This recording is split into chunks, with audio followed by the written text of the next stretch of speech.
হিন্দু সম্প্রদায়কে শারদীয় দুর্গাপূজা ও বিজয়া দশমীর শুভেচ্ছা জানিয়ে বিএনপির ভারপ্রাপ্ত চেয়ারম্যান তারেক রহমান বলেছেন, আপনারা নিরাপদে আনন্দ উদযাপন করুন, সৌহার্দ্য সম্প্রীতির বার্তা ছড়িয়ে দিন। উৎসাহ উদ্দীপনা সহ নিশ্চিন্তে নিরাপদে সারা দেশে দুর্গোৎসব উদযাপন করতে দেশের হিন্দু সম্প্রদায়ের প্রতি আহ্বান জানিয়েছেন তারেক রহমান।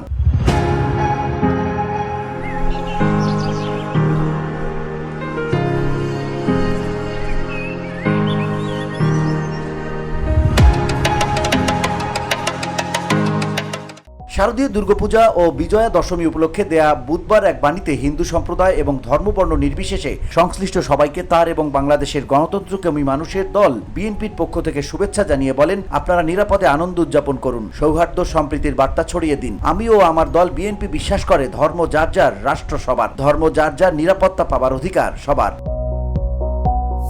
বিএনপির ভারপ্রাপ্ত চেয়ারম্যান হিন্দু সম্প্রদায়ের সবচেয়ে বড় ধর্মীয় উৎসব শারদীয় দুর্গাপূজা ও বিজয়া দশমী উপলক্ষে হিন্দু ধর্মাবলম্বী সবাইকে আন্তরিক শুভেচ্ছা ও অভিনন্দন জানান, তাদের সুখ শান্তি ও কল্যাণ কামনা করেন।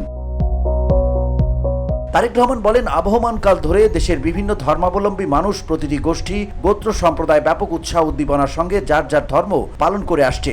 এটি বাংলাদেশে ঐতিহ্যগত ধর্মীয় সামাজিক মূল্যবোধ ও সংস্কৃতির সৌন্দর্য। শরতে বাংলাদেশের চারদিকে কাশফুল ও শীতের আভাস জানান দেয় এই উৎসবের বার্তা। আর উৎসব হচ্ছে অন্ধকারের গহন থেকে আলোকের উদ্ভাসন।